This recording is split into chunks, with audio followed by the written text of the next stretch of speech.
Welcome, everyone. Thank you for joining us today. I'm Tim Vollmer. I'm from the UC Berkeley Library's Scholarly Communication and Information Policy Office. And our office really works to help students, faculty, and scholars understand publishing, copyright, and information policy issues that they might encounter when they're doing their research, when they're teaching, and when they're engaging in academic publishing. So just a little bit of a recap. We host a series of events, usually in the fall.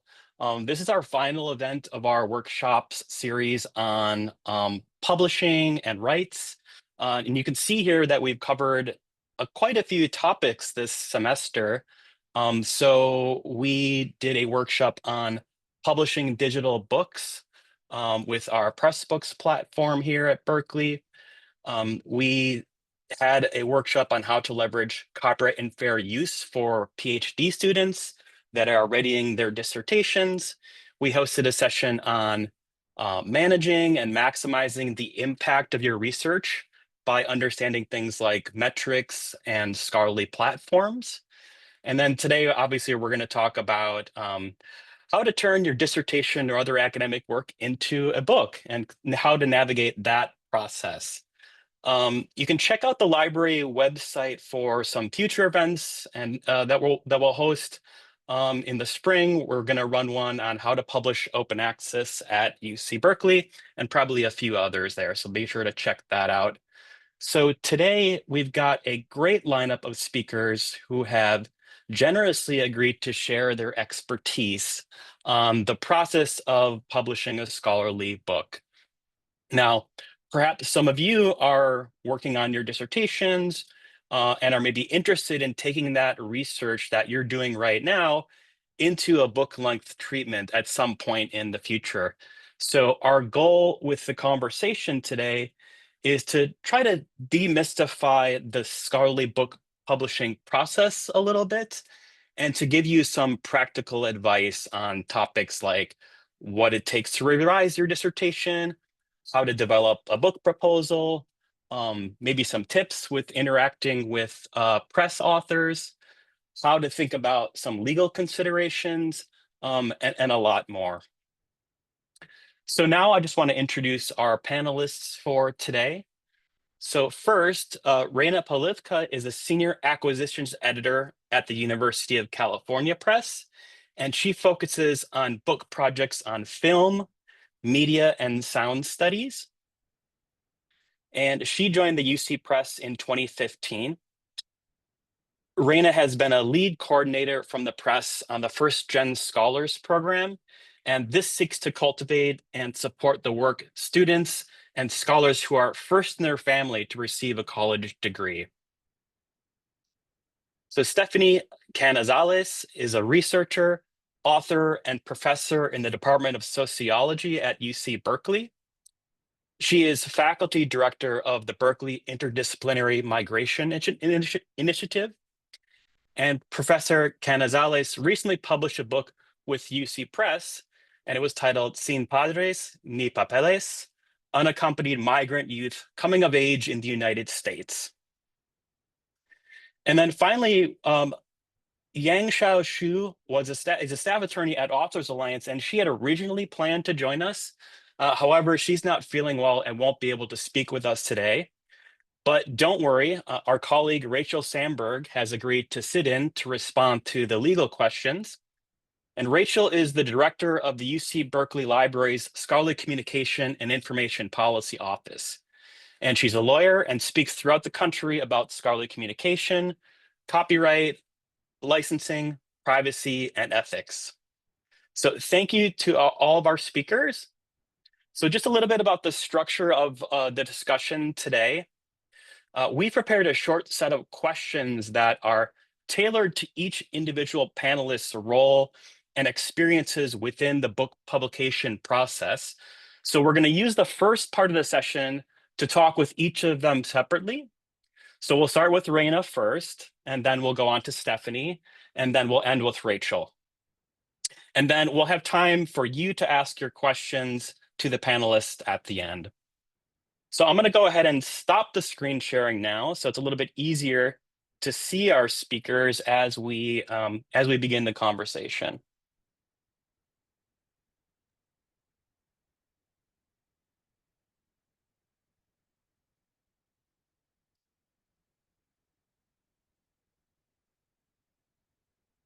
Okay, Raina, let's kick off with you. And I have the first question for you. Can you give us an overview of the University of California Press? And can you talk about what sorts of books does the UC Press publish? And do different university presses specialize in particular subject areas? Absolutely. Thanks again, Tim, for having me speak today. So UC Press has been around for over 130 years.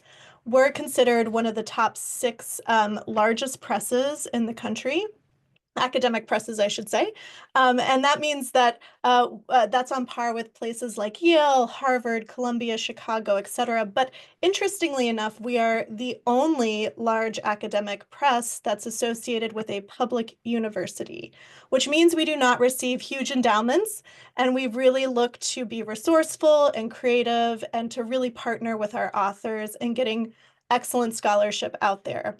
We're very mission oriented, so we really seek to help elevate scholarship and kind of overlooked voices as well. And that really carries across our publishing program, which is, we have strengths in the humanities and the social sciences, and we have burgeoning lists in economics and technology studies and the hard sciences. We also publish different kinds of books. And so primarily what we'll be talking about today is the scholarly monograph. That is long form, rigorously researched writing with a unique argument and evidence to back it up. But we also publish books that speak to a larger trade audience. This is work that's maybe more synthetic in nature, that's really storytelling forward, and that kind of speaks to a larger discourse. We also publish academic trade books, which are books that really cross the aisle there. They have a unique argument, but maybe they're part of the zeitgeist of the moment. Maybe the author has a robust platform that's public facing. Maybe it's a topic that is kind of hot and popular culture. Um, we also have a strong open access publishing program as well, which I can talk about in the Q&A if that interests folks. And we also publish for the course, for the classroom. It's important when you're looking for a press for your work to really do some research and to kind of, whether it's on press websites or at conferences, looking to, or even on your own bookshelf, frankly, looking to see who are those presses that are publishing in your field and in your area. It's really good to limit your search to about 3 to 5 years in the past because that gives you a good sense of what a press is focusing on. Are there trends that they're surfacing, etc.? But yes, every press has strengths in specific areas. And so it's really important to kind of do some of that groundwork at the very beginning to figure out those top 3 to 5 presses that are top in your field that you want to target for a publishing opportunity. Terrific. Let's jump in more deeply into the stages of the book publication process. So, say I'm a PhD student with a dissertation that I maybe want to revise into a book. Where do I start? So, what things should prospective book authors be thinking about or doing before they even try to contact a particular publisher about the possibility of writing a book? Great question. So first of all, it's really good to recognize that the book will look very different from the dissertation. The dissertation, of course, is written for a very niche confined audience of your advisors, of your committee, of other specialists in the field. But a book project really is, seeking to invite other people into your work. And so it needs to be more expansive and more accessible. So oftentimes I get questions of, well, my dissertation was written as a book. And that really doesn't fly with many editors at academic publishing houses. We recognize that there's just a lot of kind of pressures I think put on scholars in that dissertation writing space, things like teaching, service, funding, personal things that might be going on. And so the book needs to be kind of a original and unique work. Now, that doesn't mean that the dissertation can't serve as kind of a jumping off point. And so I often encourage scholars to think about that part in the dissertation, that chapter, or maybe that visit to an archive that really excited you, and use that as kind of the guiding light as you expand that into a book project. When you're done with the dissertation, it's really good to just take a step back and to breathe a little bit, do some fun light reading perhaps, but also maybe return to those books during your research process that really spoke to you and think and start reading them like a writer, right? So now you're thinking about, okay, what is this author doing that was so compelling, that worked so well? How are they bringing me into their argument? How are they using their evidence and research to really buttress their claims? So thinking about how to then structure a compelling long form book project is really important. Um, this is also a good time to start becoming a little active on the conference circuit and giving Mm. papers and talks and kind of test driving some of your dissertation material to see what sparks interest in your colleagues. Because those will be your readers, right? Those will be your audience for your book project. So what is it that really kind of resonates with them that inspires you to then expand upon it? So conferences, being more active at conferences, and then seeing if there's like a piece of the dissertation that you can apportion out to maybe becoming a journal article. Um, but we kind of say in the biz that two chapters that are, previously published in a journal actually can be really good for a book project because they seed your argument, they seed your topic, they start positioning you more publicly as an expert in a field. But you have to be very careful that you don't want to give that gold nugget of your work away in a journal article. You really want to save that for the more expansive and rich and deep kind of expansion in the book project. So conferences, journal articles, getting out into those spaces that you populate naturally as a scholar and positioning yourself as an expert in that topic and in that field will be really important as you then go on to think about revising for the book. Great advice. So, say I've done some background research and I think that UC Press might be a good fit. Can you talk about how should an author begin an interaction with the press in a way that's going to be productive and effective? I can't stress this enough, Tim. It's really good to do research from the very beginning. And that means researching a press's website, looking at their catalog even. They often have them online in PDF form to see what they're publishing.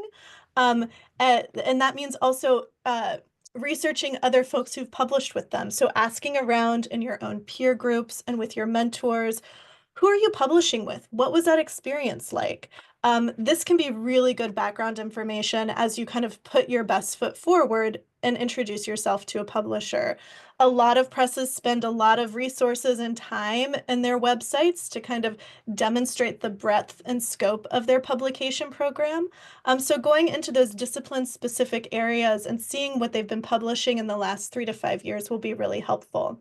It's also good to consider series that a publisher is publishing in. I often think of series as a place for really new ideas and paradigms to emerge. So if you're working in like interdisciplinary spaces, you might consider a series as a good home for the work that you're doing. Series are also a great way to kind of get a foot in the door to publishers. In many ways, series editors serve as ambassadors of a press. And so they're out also pounding the pavement, sniffing out new talent, new projects, new areas of interest, and bringing that back to an acquisitions editor. So they might be able to broker an introduction that could be really helpful or help you develop your proposal.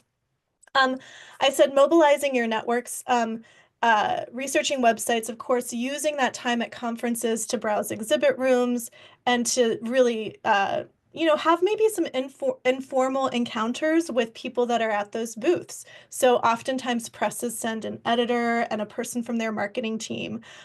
This is a good time to kind of ask about, what is the press interested in these days? Maybe float your elevator pitch that is 3 sentences long about your project to see if that might be of interest. And even just to like handle the books. Some people in some disciplines, the object itself is very important. And so are publishers publishing, how do they treat images, for example? What does the paper feel like?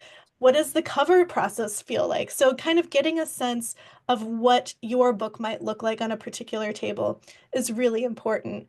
I think when you're ready to have a more formal discussion with the press is when you actually have a proposal ready to share. And I think we'll talk about that later, but that's when you've taken that time away, you've really kind of mapped out what it is that your book project is going to do, and you have a clear idea of the argument that you're going to get put forward, the audience that you're seeking to reach, and what you want that book to do in the field. And when you have that proposal in place, that is a good time to then reach out via email to press editors. Um, Leading up to a conference, or thanks to Zoom, we can meet at any time, kind of in person, with an email, just laying out your elevator pitch, your who you are as a scholar, and see if they're interested in pursuing a conversation further. And then that's a place where you can really kind of dig down and have a good one-on-one with an editor to discover, is it a good fit for their list? Do they feel like a good fit for you? So much of publishing is a partnership, and so you really want to find that press and that editor who gets you, who gets your work, who's willing to advocate for you across the long haul. Let's dig in a little bit more to that proposal Yeah. process that you alluded to. So can you explain what goes into a proposal? How can authors be successful in writing a solid proposal? And as an editor, what will catch your attention within a proposal? Yeah. Well, I always say a proposal is a genre unto itself. It serves three main functions, at least at UC Press. One is it's a marketing document, right? It's pitching your ideas. It's looking at the competition, the comparable titles that are out there. It's laying out the specifics for the project, like how many pages, what's the word count? Do you need illustrations? Will there be an AV component? It's talking about your own positionality vis-a-vis the work and why you should be the one to write the story. It's talking about audience. And so the proposal becomes, in many ways, a marketing document. It asks you to think about your project not as a scholar, but as a book buyer. And so it can be a really interesting space to work as a writer. At UC Press, we have 3 different audiences that are looking at these proposals. The first one, of course, is the editor, someone like me, and you want to catch their attention right off the bat. So, starting with a nice case study or anecdote that really brings them into the scholarship and the research that you're doing. What is a story that you can elevate from the very beginning to get them into the space that you're working in? You want to highlight those unique things or those original arguments that you're bringing to the field. Those things like marketing hooks. And and editors also want to see in the annotated table of contents that you have a strong narrative arc to your book, that there's a clear beginning and a clear end and some connective tissue along the way, so that we're not just looking at disparate case studies or disparate essays across a book. The other audience for these are for proposals can often be peer reviewers. At UC Press, we often do send proposals and sample chapters out for peer review before we move forward with the complete manuscript. And so peer reviewers are really looking for that solid academic scholarship and your demonstrated knowledge of the field. So this should come through in the summary of your argument, in your annotated table of contents, and in your kind of summary of the competing and comparable books that you cite in the proposal. And finally, at UC Press, we always require proposals for every single project that we sign or contract. And this is because we share them with our internal board, which is composed of people across the press who will be part of the book team bringing your book out into the world. These are people like production staff, marketing staff, sales staff, and editorial staff. And so they're really looking at the specifications of your book. Again, that fit in the field, that fit for the press across the list. So those are the kinds of audiences to keep in mind when you're writing the proposal. Most presses, including UC Press, have proposal guidelines on their website. So again, the website can become a great reference source for you as you're doing some of your prep work. Those guidelines will give you a clear sense of what they're looking for, how to kind of organize your thoughts, um, and should kind of give you a good jumping off point for getting a solid proposal on the desk of an editor. Terrific. Let's move into kind of maybe the next part. Like, so say we have an author now that's entered into a contract with UC Press. A few questions that might arise that we hope you can talk to. What expectations do you have for authors as they go through that revision process with the manuscript? Um, who else might the author be expected to interact with at the press? And then finally, what does the time frame look like from, say, accepted proposal to published book for like a normal book? Great. Well, I'm going to start with the last question, Tim, because uh, that time frame can be up to, I think, on average about 2 years is what we say. So from proposal through peer review, contract, complete manuscript, additional peer review, editor faculty editorial board, and then into production. So it really is like a long-term relationship that you're having with your editor. And not only that, but once the book is then published, an editor will certainly come back to you to serve as a peer reviewer for other projects coming down the line, or perhaps you'll be in touch with them to recommend other scholars, mentors, or colleagues to publish with them. So I think one of the things first and foremost to look for, I think, is an editor that you can envision developing a partnership with across the long term.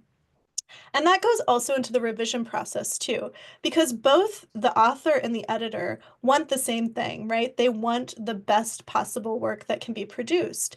And so an editor can become a key partner in peer review as you send your work out to other experts to get feedback. An editor can help position it in that discipline for those reviewers. They can help authors kind of parse through the reports and guide them on which reviews to accept, maybe which revisions to not accept. But an editor should really be there to help guide the author through that process. Um, I always think of myself, my big touch point with authors is in earlier stages, with the proposal and the sample chapters. I see myself not as an expert in any given field that I publish in, although I've been publishing in these fields for over 15 years. That's what peer review is for. I send things out to peer review for the experts to weigh in on the content, on the sources that are cited, these kinds of things.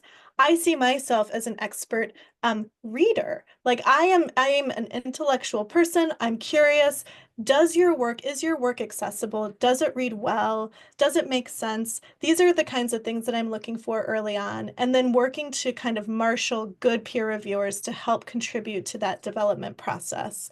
Um, so I said a typical timeline for a press is about 2 years from proposal to published book. And during that time, an author will first interact with an acquisitions editor like myself, who will really serve as their advocate across their publishing experience. However, during that time, they'll also interact with our production department and specifically a project editor who will be the one to liaise between copy editors, indexers. They'll be the ones to send along proofs, and proofs, of course, refer to printed pages of what your book will look like, but not bound yet. So they'll work through the proofing process with authors. Authors will also be in touch with marketing and publicity departments at presses.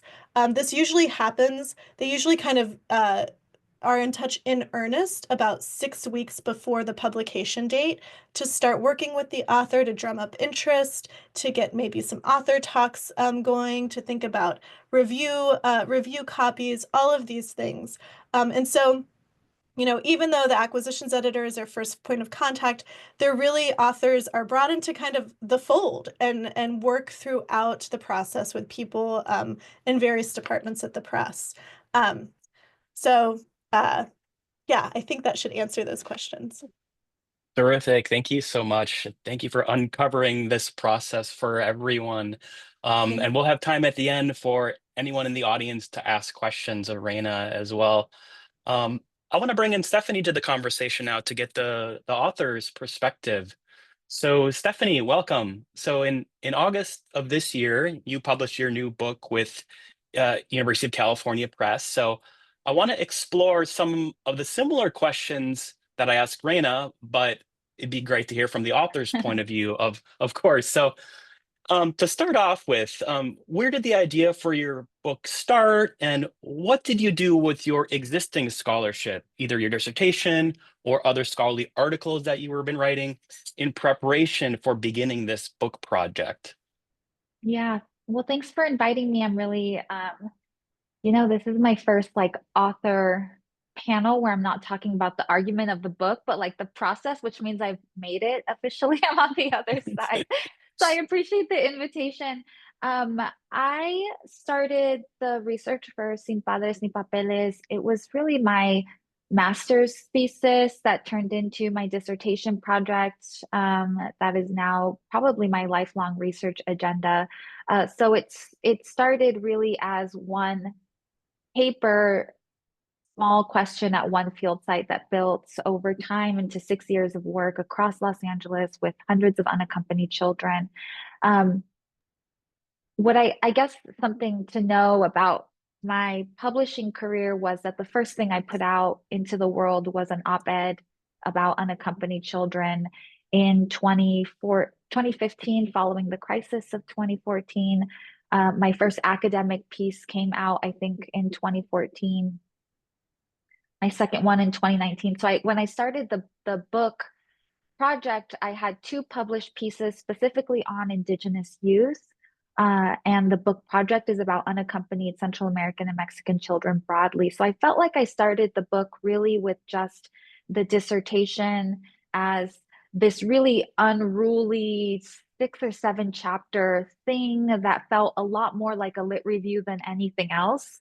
And in fact, when I went to Naomi Schneider, I graduated in May of 2018 with my PhD. The sociology conference is in August. So I spent a couple of months supposedly revising my introduction in chapter one. And when I took them to Naomi Schneider, the sociology acquisitions editor at ASA in August, she said, like, this is a dissertation. Like, why are you showing me a dissertation chapter?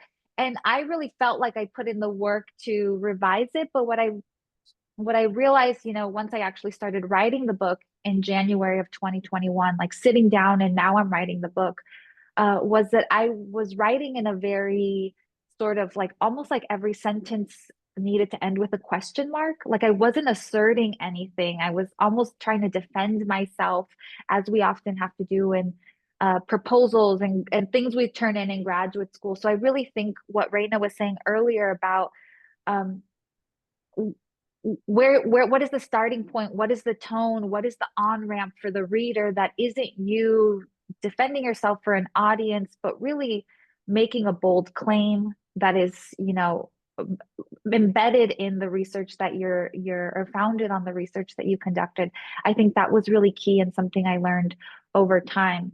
What I ended up doing between 2018 and January 2021, when I finally started writing the book, was put out, I think, 4 solo authored peer reviewed articles on the data. What I really struggled with when I was trying to revise the existing dissertation document was like, how much do I have to make the theoretical argument before I can provide the narratives that I wanted to share? So there were almost too many things I wanted to talk about. So I dedicated my time for a couple of years to putting out peer reviewed articles that were concepts or theoretical interventions that I then cited in the book without really having to explain what the theoretical foundation of the concept that I was leveraging. I could put it in an endnote and cite myself, but I didn't really have to do that really heavy legwork in the chapters, which is what I think Naomi meant when she said it reads like a dissertation. I was citing too many other people. I was talking too much about other literature to build my intervention up. Um, and then when I got to January, it was January 19th, 2021. I finally sat down. I never opened up my dissertation document again. It was a blank Word document. I started from scratch and I um, didn't pull any of the data or any of the written work from my previous articles, but I was able to cite them and now really talk about the stories and really use the narratives that I found really compelling as the foundation of the book and weave in the theoretical frames, like page 8 instead of the top of page 1, right? And you just kind of build it Hmm. out in that way. That's great. Let's explore the book proposal process a little bit to get your perspective. So, what was your strategy in approaching potential publishers about the book? And can you talk a little bit about what went into your proposal and whether there was difficult parts or things you hadn't expected? Yeah. Um, I I won't say who the other folks were. I sent my proposal out to a few people, but I'm an immigration scholar in the UC system. And if you're in the world of immigration, UC Press is the #1 migration publisher. I really felt like there was no other option for me. It needed to be a UC Press book. Um, and also because all of my favorite books on Central American migration, they are UC Press books. So I knew I wanted to be a part of that conversation and seen as part of that sort of intellectual legacy building around Central American migration research. So I very much structured my book proposal in the way the document on the UC Press website outlines it, right? There are specific components, and I sent that sort of boilerplate and sample chapters to other folks, but it was very much tailored to a UC Press um, acquisitions editor, to Naomi specifically, right?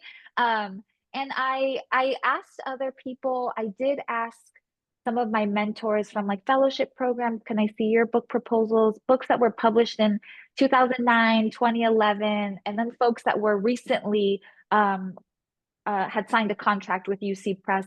And there tends to be a similar template, right? People are proposing sort of the same things. I think what was unique about my situation, that the other proposals that I had looked at, sample proposals, weren't really dealing with was when I was proposing my work at the end of 2021.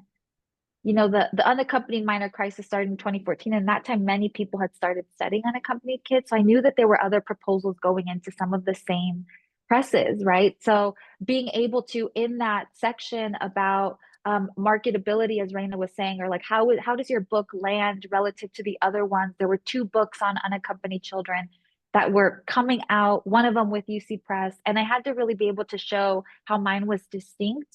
Um, and that's really where I had to focus a little bit of my attention, and how UC would be able to market it, given that the conversation was rolling even before I entered the room, right? So Hmm. I think following that template, whatever press you're aiming for, they have instructions, and like sticking to that I think is really important. Great, great. So the next question I wanted to ask is around, so once your book project was given the green light, um, let's dig into a little bit more around the publishing contract. Like all authors have an author contract. Um, do you know, were there any parts of the contract that jumped out to you? And was there an ability to negotiate for particular things that you felt important in that author contract process? Yeah. I was thankfully in this like faculty bridge program for first gen faculty at UC Merced, which is where I was an assistant professor when I started the work on this book project. And I had someone that I sent my contract to, and she had just signed a contract with UC Press as like her 8th book or something. So she sent me hers. Um, There are some things that I know are pretty non-negotiable. Some things that I pushed on included the timeline, right? The turnaround. If I knew that something else was happening in, personal life or work life that was going to happen in the month of October, and I was given a resubmission date of October, I asked, can I push this because of this reason? That's something that I negotiated. I forget what the term is, but the percentage the royalties percentage, I got like 1.5% more, right? For what I was initially offered. And that's something that people tell you you're not going to get rich off of an academic book, but if you can get a little bit of kickback, why not? Uh, Yeah. those sorts of things. One thing that I didn't is not an issue at all with my UC Press book, but has come up in my second book with a different press, which everyone will find out in a year. I wish I knew that I could push back on things like how much autonomy I had over the book cover. Like Naomi thankfully was very like, what do you want this to look like? With UC Press, but there's some spaces where especially studying racialized immigrant bodies, that there's like images or some kinds of things that you just don't want represented on a book, and being able to say like, no, design expertise aside, this is what I do or do not want on the cover. I wish I knew that I could assert myself more in that way, but that maybe is like a first gen author thing. I don't know. But those are some of the things that I think have come up for me over the Great. last two contracts. Yeah. Great. What about your timeline? So from the start of you knowing you wanted to write a book until the time that it was actually published by UC Press, what did that look like for you? Yeah, so like I said, I started writing the book January 19th, 2021. The book came out August 6th, 2024. I finished the book in August of 2023. So I sent in my final files August 2023. I think what it was, I submitted my proposal and sample chapters in October of 2021. I was writing a chapter a month and getting feedback, and I submitted the sent that email, right? October 2021. That was after I had a face-to-face conversation with Naomi, the acquisitions editor, and asked her, would you be interested? I know there's other books coming out on this. Where do you think this lands? This is how it's different. So when I sent her the proposal in writing, there was a bit of already like a landing place for it, at least to open the documents. I sent, maybe this is useful for folks, I sent the proposal, my introduction, and my two, like, I think it was chapters 4 and 5. They weren't chapters 1, 2, 3. It was like really like core argument of the book sample chapters that I sent in as a part of that initial email. So that was October 2021. And I think from then I got feedback in 4 months, and I had 6 months to turn it around. I got feedback again from reviewers in 4 months and had 6 months to turn it around. So again, I finished my final submission of documents was August 2023. I have these dates like embedded in my mind. It was like August 8th, 2023, where I sent the final files. And then I think I heard back in February about page proofs, and then we were in production, right? It was the copy on the back of the book, the where do you want the title on the centered or justify, like what those little details that happened up until I think May of 2024, and the book was out in August. Terrific. Well, the final thing I kind of want to ask you is, do you have any advice, to PhD students now as they think about this process, as they're thinking about their dissertation or their scholarship? What advice could you give to them, that would be helpful maybe, or that maybe you wish you knew? Yeah, I think one of the things that Raina said earlier about like not wanting to put your best idea out into the world, um, uh, I felt a lot of pressure around that, I think, because I knew that I had to get something out of my brain in order to sit down and write the book. I didn't know what was my best idea when I was writing, right? What I think ended up happening was that a lot of the empirical and conceptual things I had written in the articles appeared in the book.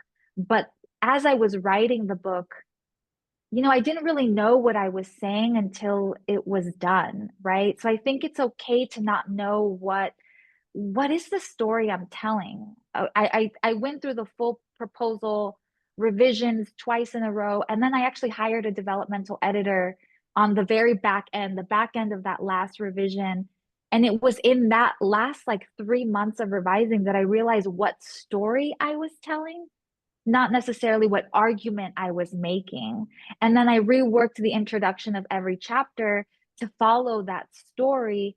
And now people tell me like that they can pick up any single chapter, chapter 5 or chapter 2, and read it, and it like draws them in. And that's not something I knew to do myself. It's something I learned in the writing process. So I think there is some sort of mechanical logistical things that you have to know. You have to know how many chapters, generally how many words, how many images. But I think in terms of knowing exactly what you're stringing together, that only comes through as you're doing it. I think a lot of the time, especially as a first time book author. The second book, I like pumped it out in 7 months because I knew how to write a book at that point. I knew how to tell a story a little bit better, but I still hired a developmental editor. But I think it's okay that there are things you just don't know about the work itself, even as the process becomes clearer. Well, thank you so much for sharing your specific experiences. And people on the call, keep thinking of your questions because we'll come back at the end for a Q&A with everyone. So let's bring in Rachael Samberg now, who's going to talk to us a little bit about some of the legal considerations that authors might encounter in the book publishing process. Rachael, thanks for joining us on such short notice. Of course. So the first thing I want to ask you is, we know that managing copyright is an important consideration during the book publication process. Can you talk to us for a little while? What is copyright? Who gets it?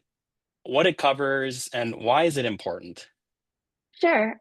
Also, I just want to respond to something Stephanie said about the book cover. I used to do this workshop or panel for many years before turning it over to Tim, and I have to say that every single author says that they wish they had more control over the cover of their book. So definitely take what she says to heart there. So copyright. Okay. Copyright is basically an incentive for authors to create new things. The reward for creating original works of expression like books is that the author of that expression is the only person who can undertake various uses of the work they create. But it's only for a certain period of time that they get this grant of exclusivity, because if you were to give someone exclusive rights indefinitely, then very few new scientific advances would be made because existing works couldn't be reused to support new creations.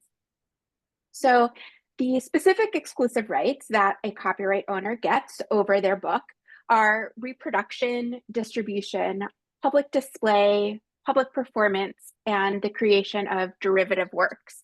What that means basically for books, think translations or new editions of your book. And these exclusive rights that a copyright owner gets last for a very long time. So currently for works that are created by individuals rather than, say, corporations, the current length of these exclusive rights is the entire life of the author plus 70 years after the person dies. And what all of that means is that within the period of time that these exclusive rights are granted, no one else, so you as a reader or a researcher, no one else can make reproductions, distributions, display, etc., of the copyright protected work unless they or you get permission from the copyright owner in the form of a license, or unless your intended use falls into an exception to these exclusive rights. And we'll talk about exceptions in a later question. But for purposes of your dissertation or whatever book you're writing, you are the author and you are also the copyright owner from the moment you put something into what's called a fixed and tangible medium. So think like a Google document where your expressive work is recorded in something. And you are the copyright owner both under federal law and the university's policy. That is to say, nothing about UC Berkeley's policy takes away the rights you have under regular copyright law. As an academic author, you get to keep copyright in the scholarly and aesthetic works you create under university policy, unless you're creating them as part of your employment or were sponsored to write them, in which case a grant or other contract might control. But neither of those situations applies to your dissertation or to the book you're writing. You remain the copyright owner until you transfer your rights to a publisher if you choose to. Transferring rights isn't your only option. We'll talk about that in a bit. But the second thing you asked me, Tim, was why is copyright such a key aspect of publishing in the first place? And I would say that it is important because it is why a publisher is interested in you and your book. Although they also probably have great relationships with you and want to cultivate all of that. But at the end of the day, it costs money to publish.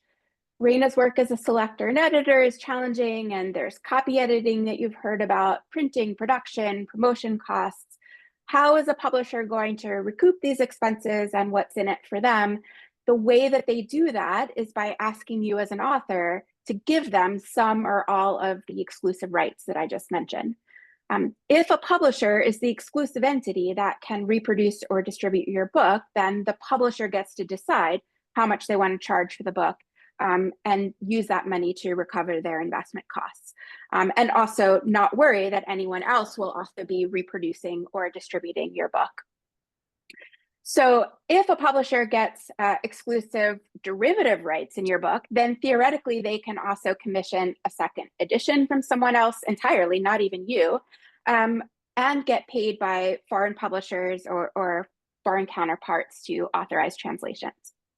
So I want to be clear that this is not evil or anything. This is purely how commerce works.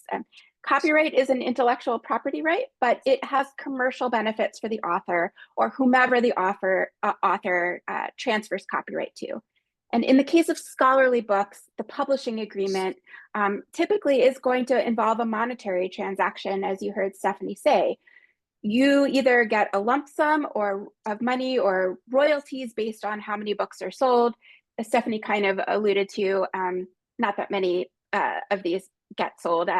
Actually, I think the numbers, and Raina, correct me if I'm wrong, but are somewhere around 250 to 300 books get sold of a scholarly work total. But in any case, you receive a sum of money or royalties, and the publisher receives in exchange the rights to control the price of the book if it's not open access, the manner and terms of how the book is published, and whether new editions or translations are created. Well, can we jump in a little bit more to the publishing contracts? Because we know there's a lot of terminology and phrases in there that could be daunting to new authors. And one example, you sort of already alluded to it, is this grant of rights section, where an author might be asked to do various things. Like sometimes an author has to transfer their copyright to the publisher. Sometimes an author is asked to grant an exclusive license, or sometimes grant a non-exclusive license. Could you unpack those terms a little bit for us? Sure. So publishing agreements can differ in many ways. For instance, your publisher may ask for rights only in certain types of media, for example, print books, but not ebooks, or for certain periods of time. Maybe they want to control the first publication of it, but don't care what happens after a couple of years. Or maybe they want to control editions. Another publisher's agreement might ask you to transfer all of the exclusive rights you hold. Under copyright, we said those included 6 different things. Or they might give you an agreement not asking for a copyright transfer at all, but instead merely a license, that is permission from you, for certain of those 6 exclusive rights. It's, like I said, publishing agreements differ in so many ways, but it's really important to review them carefully because it's going to affect not only what other people can do with your work, but also how you can use your own work later on. So for instance, let's say you later want to have your book published as an ebook or you want later to make a copy available through a Creative Commons license, but you've assigned all of your copyright to your publisher. You can't do that anymore. Maybe you want to, it's been a few years, you want to create a new edition of your book with, to update it with your recent research, and you've assigned your exclusive rights to the publisher. You may not be able to do that anymore. Or you want to commission a translation and your publisher now holds those rights. One thing I think that's surprising to many authors is that sometimes it may be that you want to just post chapters of your book on your personal or departmental website, but your publishing agreement prohibits you from doing so. So the first step when thinking about your publishing agreement is to think about how you want to make future use of your own book or the parts of your book, because this is going to help you decide among the different rights options that might be presented to you in the agreement. It may not always be possible to successfully negotiate changes to your publisher's agreement, but it's often worth trying. So to get back to your specific question about, what do those different options mean? Generally speaking, a publisher's contract will kind of present one of two main approaches to you. The first model is for you to transfer your copyright, including all 6 of the embedded rights, to the publisher, but then reserve certain rights or licenses for yourself to use your own work. If you already know exactly what kind of uses you want to make of your work, like posting to a personal or departmental website or making a later translation, then you can expressly carve out or add in those planned uses as part of the negotiating process in your publishing agreement, if the agreement doesn't already give you those licensed rights. Likewise, if you're being asked to provide exclusive rights to the publisher that would prohibit you from making certain uses of your work that you want to make down the line, you may wish to strike that language and insert non-exclusive for those particular rights. Another thing to think about in this model where you are transferring your copyrights and just retaining certain licenses for yourself is embedding what's called a reversion or out-of-print clause into the agreement. These clauses assign copyright to a publisher only for as long as the work is still in print, after which point copyright reverts to the author. Now, of course, agreements may differ in how, and publishers may differ in how they define what out of print means, but these reversion clauses can be incredibly useful to ask for if they're not already built into your agreement, because they streamline the process for you down the line for getting your rights back if the publisher decides to stop publishing your book. And as I said, only a couple of hundred copies of your book get sold. You later want to make a translation or do something else with it, and you then have to negotiate for your rights back unless you have one of these reversion or out-of-print clauses in it. These clauses probably will differ in terms of what the triggering out-of-print, the trigger for out-of-print is, but just pay attention to that as you're negotiating. The other main kind of framework for publisher agreements is where you transfer, or is where you retain all of your copyright, but then you grant the publisher certain licenses or certain exclusive licenses. So you may be able to negotiate to keep your copyright and instead grant exclusive licenses to your publisher. And some publishers may be satisfied with that. For example, they might want an exclusive worldwide first publication right in certain or all languages, but then allow you to keep the rest of what's covered by copyright. So you could continue to do things like post copies of chapters or the work to your website, or create adaptations or books that incorporate your original manuscript. I think one thing to be aware about when choosing between these two different models, especially if you're asked to assign or transfer your copyright to the publisher, are other ways you can get rights back, even if you, down the road, even if you've licensed or assigned them away. I mentioned having a clause in your agreement that says, look, if the book goes out of print, there's certain triggers might mean that you can get your rights back.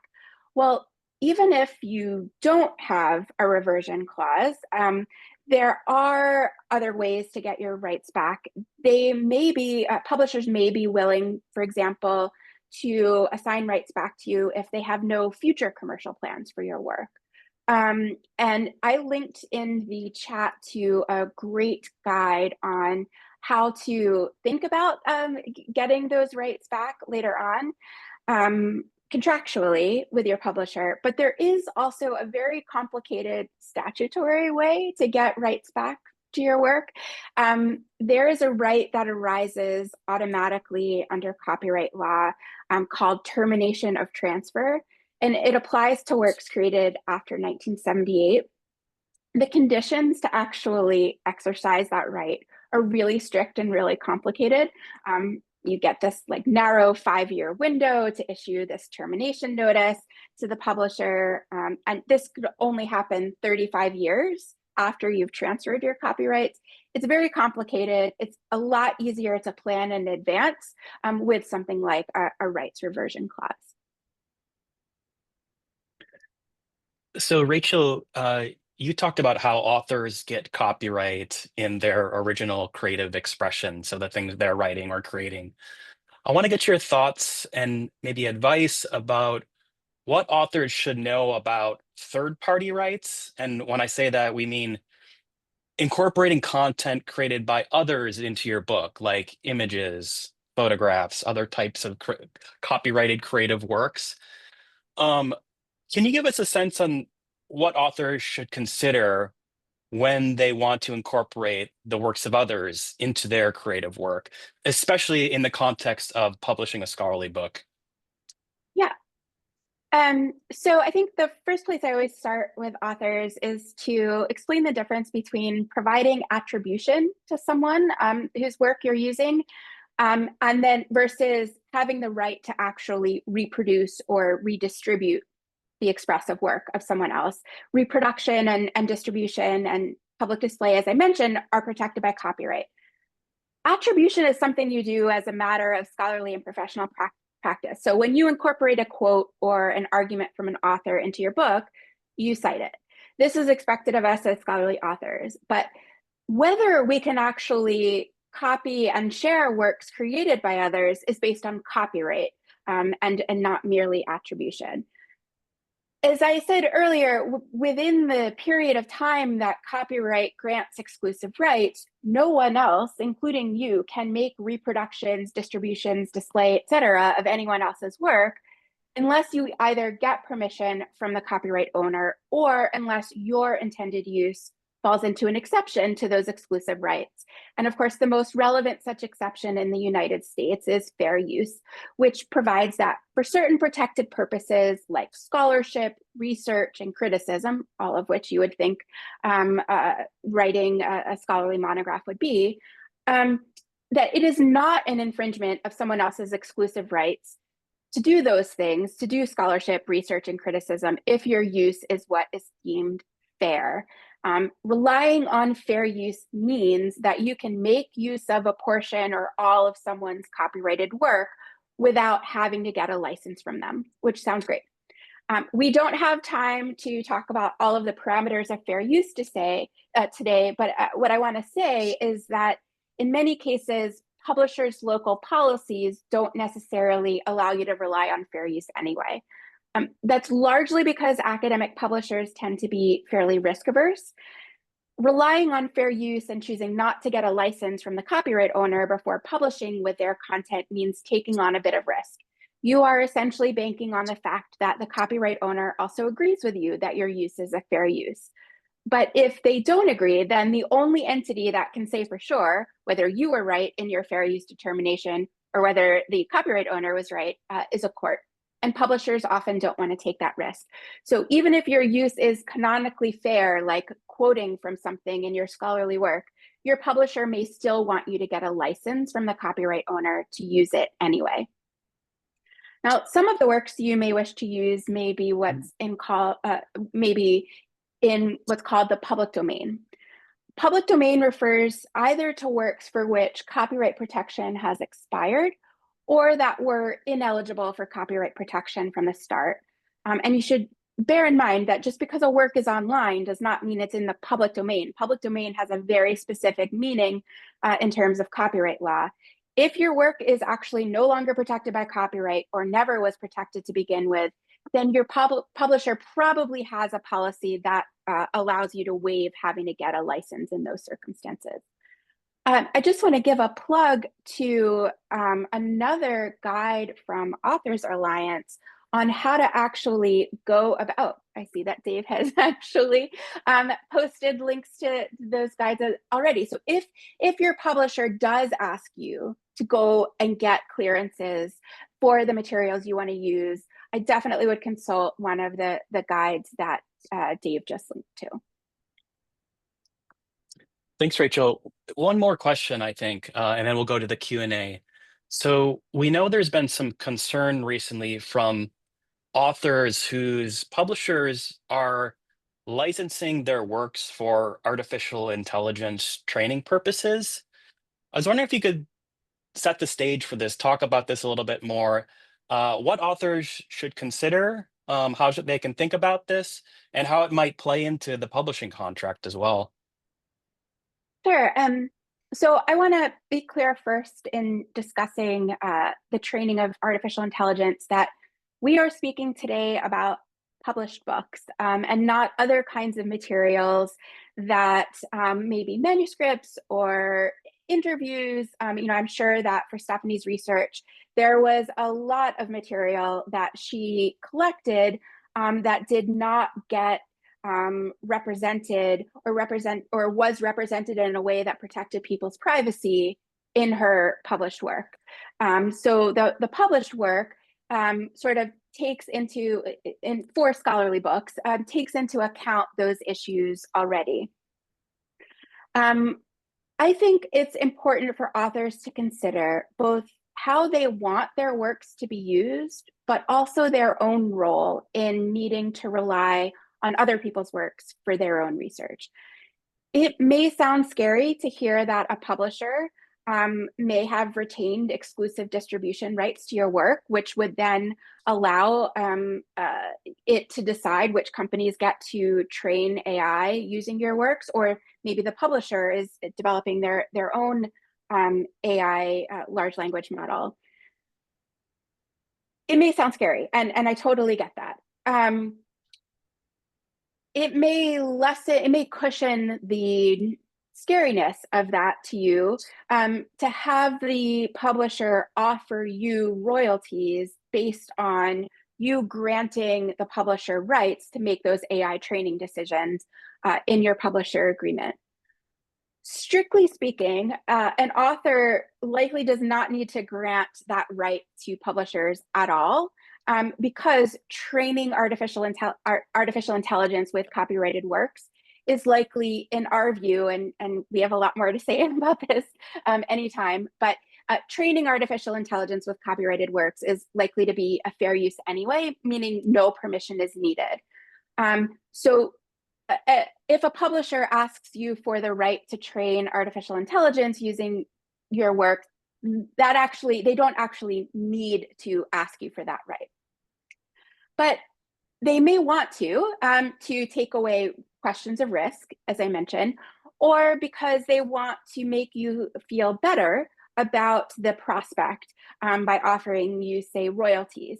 And I just want us to, it may be the case that royalties are the right way for you to go, but I want us to think carefully about entering into a royalty scenario for the precedent that might set.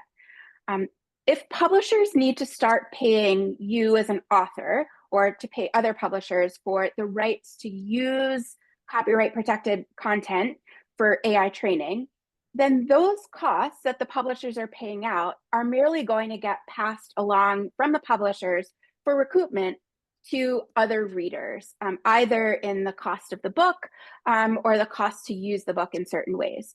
So if you are a researcher who engages in computational research and you have to start paying extra money to each publisher for every single item of everything you want to use in your thousands or hundreds of thousands material corpus, then you yourself won't be able to afford to engage in the same kind of research you now participate in, or your institution won't be able to afford to obtain those licenses to make computational uses for you.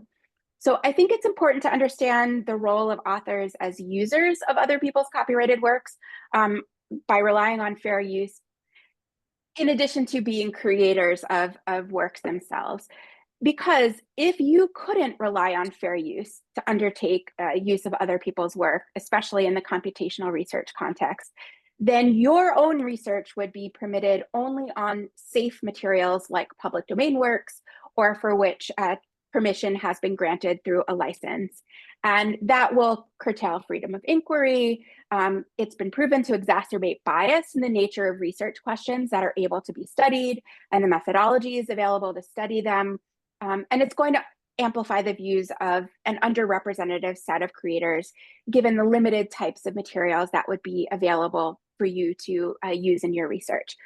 That is a particular problem in computational research, because computational research often requires use of massive data sets with works from many publishers, including copyright owners who either can't be identified or who are simply unwilling to grant licenses. So very little content would be available for you or other scholars to study. So reliance on an exception to copyright like fair use is essential to support your own research. And we need to be mindful of creating a system in which authors have to pay other authors merely for the right to use knowledge that authors need to rely on in the creation of new knowledge. Thank you so much, Rachel. Thank you, Stephanie and Raina as well, for answering all of our questions here. But now it's time to open up the floor for others in the audience to ask questions. So I'm going to go ahead and stop the recording now, and we can have a conversation for the rest of the time.